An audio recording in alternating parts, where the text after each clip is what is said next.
Deep neck में कपड़े पहनती हूँ उसमें भी उसने कमेंट किया है। मैं कंफर्टेबल हूँ, मैं पहनूंगी।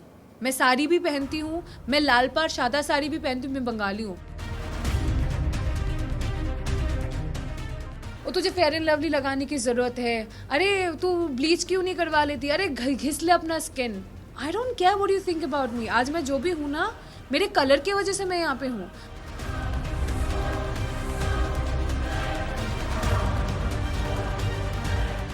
रणवीर सर बहुत सीनियर है और ये सबको ये बात समझना चाहिए कि बड़ों के साथ बड़ों की तरह बात करो, until unless they make you feel uncomfortable. तो वो ट्रॉफी मेरी है, मुझे भी पता है। अब you never know, I might just go back in wild card, you never know. अगर मैं बोलूँ आपकी जर्नी छोटी रही लेकिन हाँ। बहुत अच्छी जर्नी रही, आपके हिसाब से आपको क्या लगता है, आप सेटिस्फाइड हैं आपकी जर्नी से या फिर लगता है कि कुछ और कर सकते थे? मुझे पता है कि अगर ये इविक्शन उस तरीके से नहीं होता तो मैं ऑब्वियसली मैं और भी बहुत आगे तक जाती। I am sure I would have been there in the finale. And ये इविक्शन मेरे ऑडियंस की वजह से नहीं हुआ है और ना ही ये इविक्शन बिग बॉस की तरफ से हुआ है। ये इविक्शन किसी घर वाला बाहर वाले की तरफ से हुआ है। तो कहीं ना कहीं मुझे पता है कि अगर ये मेरे ऑडियंस के हाथ में होती तो मैं आज अभी इधर आपके साथ में बैठी हुई नहीं होती। कटारिया ने आपको ही क्यों टारगेट किया? क्या आप स्ट्रॉन्ग कंटेस्टेंट थी इसकी वजह से? आप अगर आप चेस भी खेलते हो ना, तो अगर स्ट्रॉन्ग जितने भी प्यादे हैं वो अगर निकाल देते हो ना, तो आप जीत जाते हो। तो it's also a chase, right? ये खेल भी चेस की तरह ही है। तो कहीं ना कहीं ये कह सकते हैं कि लव कटारिया को आपसे डर था कि कहीं आप ट्रॉफी लेके ना निकल जाए और वो पीछे हट जाए। अगर मैं रहती तो वो ट्रॉफी मेरी है, मुझे भी पता है। अब you never know, I might just go back in wild card, you never know. But उनकी तरफ से बाहर और भी लोग हैं, जैसे वो कहते हैं हर टाइम एल्विश आर्मी, और पर वो उनका नहीं है ना, एल्विश का है ना। Elvish so what you have to say, like जो सपोर्टर्स है, और फिर साई केतन को भी उन्होंने धमकी भी दिया है बाहर। I think that is very wrong. आप किसी को ऐसे थ्रेट नहीं कर सकते, वो लीगली भी गलत है। अगर साई चाहे तो उस पर लीगल केस कर सकता है। बाय द वे, आप किसी को ऐसे जान पे हमला करना, ये करना, वो करना, तू बाहर निकल मैं तुझे देख लूँगा। आप एक इन्फ्लुएंसर हो, आप इन लोगों को इन्फ्लुएंस कर सकते हो। मैंने इससे पहले भी इंटरव्यू में बोला है, व्हाट इफ़ कोई आपके फॉलोअर्स, आप इसको इन्फ्लुएंस कर रहे हो ना, what if someone attacks Sai, आप उसकी रिस्पॉन्सिबिलिटी लोगे? हो सकता है, यू नेवर नो। आपके मिलियंस में फॉलोअर्स है, हो सकता है किसी कोई बंदा जो दिमाग से पैदल हो सच में कर दे वो चीज़ साई के ऊपर। आप उसकी रिस्पॉन्सिबिलिटी लोगे? आप तो बोलोगे सर मैंने तो नहीं किया, पर आपने तो बोला ना वो बात, तो हो सकता है कोई करे फिर। सो आई थिंक मतलब उनको आइदर ये उस चीज़ के लिए पब्लिकली माफ़ी मांगनी चाहिए कि मैं ऐसा मीन नहीं कर रहा था, वो कई बातों बातों में निकल गया है। Whatever you tell your fans और योर पीपल और whatever your army that you didn't mean it. और साई मतलब साई को लीगली एक्शन लेना चाहिए उसके बारे में। That's what I feel. I would have done the same, I would have taken legal action against him. I did not tweet it by the way guys. मेरा एक ही ट्विटर अकाउंट है जो मैं अपने टीम को उसका पासवर्ड देना भूल गई थी, तो उसका एक्सेस मेरे टीम के पास नहीं था। I have a Twitter account which has only 600 followers. ये मुझे अभी पता चला ट्विटर के बारे में, जो मुझे नहीं पता था। और उसके भी ट्वीट्स जो है 2020 तक के। I don't use Twitter so well, so please have a look. This is my Twitter account. I did not post anything. या उसमें कवर में funny she was my previous dog, उसका फोटो है। Sorry, that's my Twitter account. और ये इसमें 2020 तक का ही पोस्ट है, किसी का मैंने रीपोस्ट किया था। I don't use Twitter. और ये ब्लू टिक भी नहीं है क्योंकि मैंने वो भी नहीं करवाया है, because I don't use it. Okay, everybody sorted? Thank you. जिस तरह शिवानी के साथ आपका घर में चल रहा था कपड़ों को लेकर, उसके बारे में कितना आप हर्ट हुई, क्या बताएंगे? यार वो लड़की मेरे बारे में क्या बोल रही है ना, मुझे एक्चुअली फ़र्क नहीं पड़ता, बिकॉज मैं उसको उस यहाँ पे मैं मानती ही नहीं हूँ कि उसके कमेंट्स मेरे लिए कुछ फ़र्क पड़े। But she is a influencer. Sorry guys, मेरा ना गला बैठ गया। You want water? नो नाम गुड। वो होता है ना गले में, वो बात करते करते, मैं सुबह से बात कर रही हूँ 11 बजे से यार। सॉरी। ओके, तो हाँ, तो यू आर एन इन्फ्लुएंसर। आप अगर इससे पहले मेरे इंस्टाग्राम अकाउंट पे अगर आप आओगे ना, तो मैं हूँ डार्क, मुझे पता है, मेरे ऑडियंस को भी पता है, and they support and like it. बहुत रेयरली होता है कि कभी कभार कोई रेसिस्ट कमेंट करे, जिसको मुझे भी कुछ करने की ज़रूरत नहीं, बिकॉज मेरे ऑडियंस उनको ब्लॉक करते हैं, उनको रिपोर्ट करते हैं उनके बारे में, तो वो सब हट जाता है। यू चेक, अभी मेरे इंस्टाग्राम पे जाके आप चेक करो। I am not kidding, at least अगर वहाँ पे 50, 200, 300 या कमेंट्स अगर होंगे, वहाँ में से 50 से 60 कमेंट मेरे कलर पे है। काली कलूटी, डायन, रात को दिखेगी नहीं, अरे फेयर एंड लवली लगाते हो। Oh by the way, I am the face, I used to be the face of glow and Lovely. For your FYI, जो भी तुम एल्विश आर्मी या क्या नाम है, लव आर्मी या शिवानी आर्मी जो भी देख रहे हो, I am the face, I used to be the face of glow and lovely, formerly known as fair and lovely, by the way. तो वो तुझे फेयर एंड लवली लगाने की ज़रूरत है, अरे तू ब्लीच क्यों नहीं करवा लेती, अरे घिस ले अपना skin. I don't care what you think about me. आज मैं जो भी हूँ ना, मेरे कलर की वजह से मैं यहाँ पे हूँ।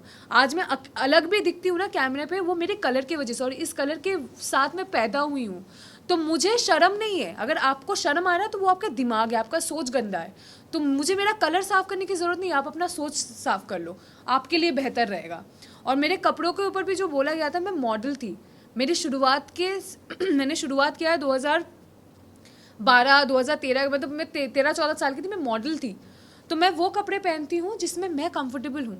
आप वो कपड़े पहनो जिसमें आप कंफर्टेबल हो। मैं आपको इन्फ्लुएंस नहीं कर रही हूँ, मैं आपको फोर्स नहीं करूँगी कि अगर आप कंफर्टेबल नहीं हो तो मैं आपको बोलूँगी आप बिकिनी पहनो। I am comfortable in bikini, I wear it, मुझे, मेरे पेरेंट्स को कोई प्रॉब्लम नहीं है उसमें, तो आपको क्यों हो रहा है? और आपने बार बार ये चीज़ बोला है। उसने अपेरेंटली, ये तो मुझे भी नहीं पता, मुझे अभी किसी ने बोला कि मेरे डीप नेक में कपड़े पहनती हूँ, उसमें भी उसने कमेंट किया है। मैं कंफर्टेबल हूँ, मैं पहनूंगी। मैं साड़ी भी पहनती हूँ, मैं लाल पार सादा साड़ी भी पहनती हूँ, मैं बंगाली हूँ। मैं पंडाल जाती हूँ ना दुर्गा माँ के, तो उसमें लाल पार सादा साड़ी भी पहनती हूँ। मेरे लहंगे में भी फ़ोटो है, मेरे सलवार सूट में भी है। That is the cloth I wear those cloth that I am comfortable with. And आपके बोलने से ना बोलने से मुझे बिल्कुल फ़र्क नहीं पड़ता, मैं पहनूंगी जिसमें मैं। और एक और कमेंट शिवानी ने किया था आपके ऊपर कि उस टाइप की लड़की, तो उस पे आप क्या तुम जैसी लड़की तुम जैसी लड़की, आई थिंक उसमें मैं भड़की थी और मैं भड़कूंगी, क्योंकि मुझ जैसी बहुत सारी लड़कियां बाहर देख रही है। तो उसको ये आई थिंक क्लियर करना चाहिए कि तुम जैसी लड़की का मतलब क्या है, किस तरफ से बोला है उसने। वही पायल जब बाहर आई थी तब उन्होंने कहा कि शिवानी जैसे दिख रही वो वैसी है नहीं है। सो वो टोटली अंदर प्रिटेंड कर रही है और बनावटी बन रही है। What is your take? Arman की और कृतिका की क्या आपसे बात हुई उसकी बिहेवियर? एक बार में एक क्वेश्चन करो वरना मैं भूल जाऊंगी। नहीं, पहले कौन सा आंसर करूँ बताओ, पायल वाला कि शिवानी वाला? करो और कृतिका अरमान को लेकर करो। आई थिंक उनका जो एक रिलेशनशिप है वो आपके और मेरे समझ के बहुत बाहर है। और उस रिलेशनशिप में अगर किसी को मैं सबसे ज़्यादा प्रेज़ करना चाहूँगी तो वो है पायल। अगर वो लड़की नहीं समझती ना तो शायद ये ऐसा रिश्ता होता भी नहीं। no, इसके रिलेशनशिप की बात नहीं कर रहे, फिर हम बात कर रहे हैं कि शिवानी का जो बिहेवियर है वो टोटली अलग है। तो आपकी क्या बात हुई थी अरमान और कृतिका से कि वो ऐसी है नहीं शिवानी? नहीं, मैंने वैसे भी बोला है, हाँ। वो तो मैंने मुंह पे बोला है, क्योंकि जब वो कैमरा पे बात करती है ना, जो वो apparently it's vlogging for her, वहाँ पे तो आप नॉर्मली बात कर रहे हो, आपका टोन भी नीचे है, आप नॉर्मली हंसते खेलते बात कर रहे हो। जब आप घर वालों से बात करते हो आपका टोन अचानक से बढ़ जाता है, आप अचानक से ऊंचे टोन पे बोलते हो, अरे हम तो ऐसे ही बात करते। नहीं, तुम जब कैमरा पे बात करते हो वैसे बात नहीं करती हो, तुम नॉर्मली बात करती हो। तो it is shocking, you are pretending to be someone else. और मुझे नहीं पता था कि लोग मिट्टी खाते हैं, मैंने कभी नहीं खाया।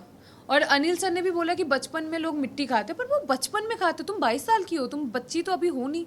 बचपन में अपेरेंटली बच्चे जो होते हैं वो कैल्शियम की वजह से चॉक्स वगैरह खाते हैं, विच इवन आई डिड। मैं भी चॉक खाती थी बचपन में कैल्शियम की वजह से, मिट्टी भी खाते, पर अभी तुम बच्ची हो नहीं, तो मिट्टी खाना मुझे थोड़ा सा वो अजीब सा लगा. आई डोंट नो अगर गांव में कोई ऐसा करता है, मेरे नॉलेज में नहीं है, मुझे माफ़ कर देना अगर मैं गलत बोल रही हूँ. So I personally don't have idea about it. Okay, well इस कास्टिंग को लेकर आपका क्या कहना है? क्या आप रिग्रेट करोगे बिग बॉस OTT सीजन 3 में जाना, या आपको नेशनल टेलीविजन वाले पर ही जाना चाहिए था? What do you have? I don't have any regrets. I do not have. Why would I regret? It's one of the best show, running show. मैं OTT पे भी मुझे लगता है जितना होता है, I think big boss normal वाले पे भी उतना ही होता है. तो I think it's the mindset. आप यहाँ पे भी जैसे रहोगे, अगर आप वो वाला घर भी करोगे, I think rules and regulation सारे शोज़ के लिए सेम है, चाहे आप वो OTT करो, चाहे आप वो चैनल वाला भी करो. आई थिंक रूल्स और रेगुलेशंस और जैसे आपको नॉर्मल वाले चीज़ें होते हैं ना, वो सारे सेम है. आई थिंक ऑडियंस थोड़ा सा डिफरेंट होता है. ऑडियंस की बात, अगर ऑडियंस की तरफ से अगर मैं बात करूँ, तो आई थिंक जनरेशन वाइज थोड़ा सा डिफरेंट होता है, क्योंकि आई थिंक जो चैनल पे आता है वो मेरे घर वाले भी देखते हैं, बट अभी तो वो भी ऑनलाइन हो गया है. तो उसमें भी आई थिंक ये वाले जो ऑडियंस होते हैं ना OTT वाले, वो वाले भी आई थिंक चैनल वाले पे आते हैं, क्योंकि that's also like it's available on phone. तो रिग्रेट तो वैसे भी कुछ नहीं है. रिग्रेट इसीलिए बोला, हाँ. अनिल कपूर ने भी आपको सपोर्ट नहीं किया. जब शिवानी ने हाँ. आपके कैरेक्टर पर या आपके कॉम्प्लेक्शन को लेकर जो भी बोला, उसके लिए आपको सपोर्ट नहीं किया. फिर चंद्रिका को लेकर भी आपने सॉरी भी बोला, देन तो आपको बैश किया गया. व्हाट यू हैव टू से? आई थिंक मुझे बुरा लगा था, मुझे सच्ची बहुत बुरा लगा था. मुझे सच्ची लगा था कि वो इस बारे में बात करेंगे, but then because I am part of this industry, I know हमारे इंडस्ट्री में ना एक चीज़ है जिसको कहते हैं स्केड्यूल या schedule, however you want to address it. और वो वाला वीकेंड का बार का जो एपिसोड होता है ना, वो हमें शूट करना पड़ता है, और वो उसका जो ड्यूरेशन होता है टेलीकास्ट करने का, वो एक लिमिटेड टाइम है. It's not 24/7 live. तो वो लिमिटेड टाइम जब भी हमारे पास होता है ना, तो वो उसको स्केड्यूल के हिसाब से चलना होता है कि लाइक हम पहले 10 मिनट में ये दिखाएंगे, फिर 15 मिनट में ये दिखाएंगे, फिर करके करके हमें एक एंड वाला भी देना पड़ेगा. तो कहीं ना कहीं मुझे लगता है कि दे वर नॉट प्रिपेयर्ड कि लाइक ये होगा. अगर क्योंकि ये मुद्दे पे अगर बात होती तो ये लंबा चलता.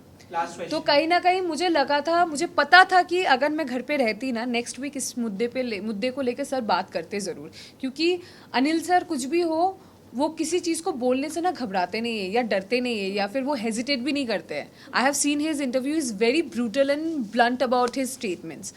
और कहीं ना कहीं ये एक ऐसा मुद्दा है, मुझे पता है कि आगे चल के वो एड्रेस करते ही करते हैं, क्योंकि ये सिर्फ मेरे लिए नहीं है, ये बाहर मेरे जैसे यहाँ पे भी कितने सारे हम होंगे जिनका ये सेम स्किन कलर है. तो ये एड्रेस कहीं ना कहीं बिग बॉस करेंगे. Bigg Boss is not unfair to anyone. वो बहुत सोच के, और ऐसा नहीं है कि सिर्फ एक ही आदमी है जो सब चीज़ पे ध्यान रख रहा है. There are multiple people inside जिनका आँख 24 घंटे हम पे है. तो मुझे कहीं ना कहीं मुझे लगता है कि वो चीज़ आगे जाके एड्रेस होती या होगी, पता नहीं, बट आई थिंक वो दिन था नहीं, because I think they were also not prepared. Last 2 question. No, not last two, last one. घर में One person सबसे last. किसके साथ बना है? हाँ, कि कोई एक सबसे अच्छा रिलेशन आपका साई और सनाम सुल्तान, बी स्पेसिफिक. वैसे नेजी और सना सुल्तान, सना मकबूल को लेकर आपका क्या ख्याल है? I don't कहीं ना कहीं know. लोगों को ऐसा लग रहा है कि सना मकबूल को क्रश आ गया है नेजी पर. What you have to say? No, I don't think so. I think she is playing her game. मुझे नहीं लगता वो, अरे वो लव और विशाल के लिए भी नहीं रुकी, उसके बारे में भी पीछे बात कर रही है, तो वो नेजी के पीछे क्या जाएगी? उसको जब ज़रूरत है she will use it and then she will go ahead with it. Even आपके पहले पायल का भी एविक्शन हुआ, नीरज हाँ. का भी एविक्शन हुआ, लेकिन ऑडियंस का कहना था कि अनफेयर एविक्शन था, और अब आपका हुआ. तो आपको क्या लग रहा है, ये प्री प्लान है या फिर ऑडियंस की वजह से? मुझे आई डोंट नो नीरज भाई का और पायल का एविक्शन उनका वोट के हिसाब से हुआ था क्या? घर की बाहर उन के दोनों वोट को के भी हिसाब से बाहर- हुआ था. नीरज का घर के ही हिसाब से हुआ था और घर बाहर के हिसाब से नहीं हुआ था. इनको खुद को नहीं मालूम. मुझे भी नहीं पता एक्चुअली, मुझे याद नहीं है. इवन confusion ऑडियंस का में ढूंढ कहना गया. था कि बाहर वो वाले- नहीं निकल बाहर वाले रहा सब- था, audience की वजह से लेकिन हुआ। अनफेयर हुआ था. कंफर्म कर लो, ऑडियंस है कि बाहर वाला है. So the thing is, Payal got eliminated due to the audience. Audience. Neeraj was बाहर. बाहर वाला. बाहर वाला हाँ, अब कंफर्म है बाहर वाला. Confirm बाहर वाला. बाहर वाला. तो आई थिंक ये थोड़ा सा मुझे लगता है कि बाहर वाला जब आपको नॉमिनेट करता है ना, somehow you feel bad because it's not by the audience. हम बिग बॉस में जाते हैं ऑडियंस के ऊपर भरोसा करके. मैं तो भाई पूरे ऑडियंस पे भरोसा करके गई थी और मेरे पास उतना ऑडियंस है भी नहीं, पर फिर भी मैंने बोला कि जो लोग मुझे देखोगे मैं आगे जाऊंगी तो वहाँ पे भी जाके कोई ना कोई ऑडियंस बनेगा. तो मैं तो बिल्कुल उसके भरोसे पे गई थी. तो मुझे कहीं ना कहीं लगता है कि अगर मेरी ऑडियंस मेरे साथ होती तो मैं बाहर नहीं होती. Well, रणवीर सर को क्या जाना चाहिए था, बिकॉज उनको बहुत ज्यादा डिसरिस्पेक्ट किया जा रहा है and he is very senior in this industry. What you have to say on? Ranveer sir बहुत सीनियर है और ये सबको ये बात समझना चाहिए कि बड़ों के साथ बड़ों की तरह बात करो. Until unless they make you feel uncomfortable और व्हाटएवर, वो दूसरी बात है. अगर वैसा है then you take your stand. अगर नहीं है, respectfully speak to your elders. This is the least you can do. ये एटलीस्ट आपके घर पे भी यही सिखाते होंगे कि जो भी आपके बड़े हैं उनसे ढंग से बात करो, रिस्पेक्टफुली बात करो. क्योंकि ये एक चीज़ है ना, ये आई थिंक अपब्रिंगिंग में बहुत ज़्यादा मैटर करता है. क्योंकि आप अगर देखोगे घर पे जो भी मुझसे छोटे थे और मेरे उम्र के हैं, मैं उनसे तू या तुम करके बात कर रही थी. जो भी मुझसे बड़े होते हैं मैं आई ऑलवेज एड्रेस देम, और पहली बार अगर मैं उनसे मिलूँ तो I always address them as आप. क्योंकि that is something I have been taught by my family and I am blessed to have that family. तो आई थिंक ये थोड़ा सा ना वैसा है कि उनको थोड़ा समझना चाहिए. He is very senior. Respectfully उनसे बात करो until unless ही क्रॉस हिज पाथ. फिर उसके बाद तुम भाई अपने हिसाब से बात करो, फिर तुम अपने हिसाब से वो चीज़ दो. But if he is being fair to you then just put respect because he is a very senior actor. जब आप घर से बाहर निकल जब आप घर से बाहर निकल रही थी जब आप घर से बाहर निकल रही थी एक मिनट जब आप घर से बाहर निकल रही थी तो रणवीर सर ने कहा था कि बाहर जाकर चिकन. वो सही है, वो सही है. मैंने देखा मटन खाएगी मटन. मैं जिस दिन बाहर निकली आई हैड आइसक्रीम, मैंने पिज्ज़ा खाया था और मैंने मटन सीख कबाब खाए थे. पर मैं एक ही खा पाई थी. मेरा एपेटाइट बहुत कम हो गया तो शायद उसकी वजह से मैं पतली भी रह सकती थोड़ी बहुत. मैं बहुत पतली हो गई हूँ. विनर किसको देख रही हैं आप? पता नहीं. We'll see about that. Huh? Top 3? Sai, Ranveer. Either it will be between Vishal or Arman. Okay, thanks. Thank you.